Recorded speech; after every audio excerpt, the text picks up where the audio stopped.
joined today by Michigan Attorney John Lucas, who's going to discuss some of the basics of wills, trusts, estate planning, and the concept of avoiding probate in Michigan. Mr. Lucas, thank you for being with us. Thank you for having me.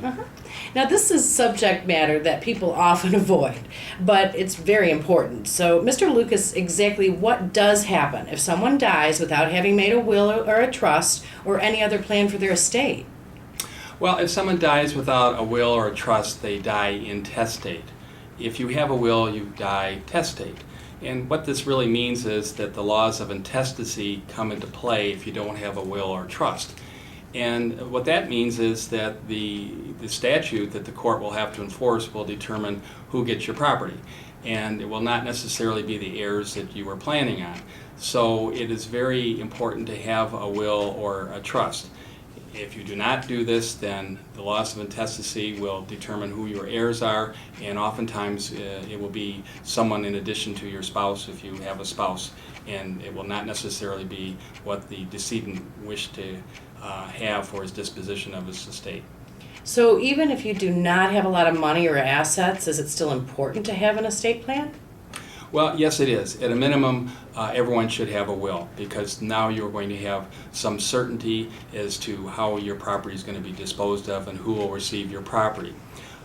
But if someone wants to avoid probate, then they should consider some more estate planning in terms of a trust that will further streamline the estate process.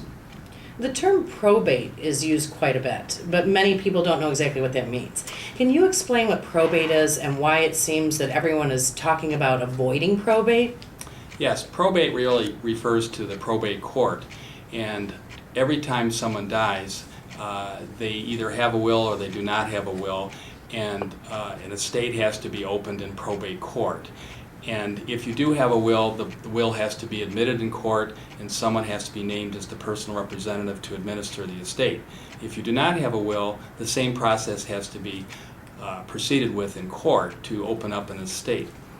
Now, a lot of people would prefer to avoid that probate process because it is a burden on the heirs to go through court, sometimes as much as a year or longer, to wait to have the property transferred to the heirs. So many people would try to avoid the probate process.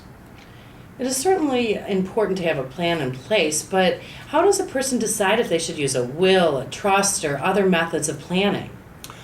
Well, I have a number of clients that would have a modest estate, and they will have a will just so they will have some sort of certainty as to how their property will be transferred at the time of their death.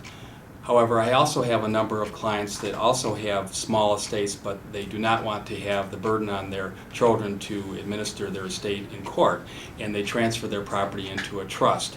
And now the trust will hold the property, and at the time of death, the property can be transferred outright to the heirs without court supervision. So recently, trusts have been getting a lot of publicity. We hear terms like living trust and revocable trust. Can you explain exactly what a trust is and what these terms mean? Yes, a trust is really a document that an attorney will create, but it is a separate entity that will hold your property. So most people will transfer their real estate and other assets they have into a trust, but the trust will be owned by the person who will eventually die, and that is called a revocable trust, and that person can have total control of the trust during their lifetime. It can be revoked or it can be amended, and they can transfer their property during their lifetime without anyone's assistance. However, at the time of the death, the trust becomes irrevocable, and the successor trustee will then transfer the property outright to the children or the heirs without court supervision.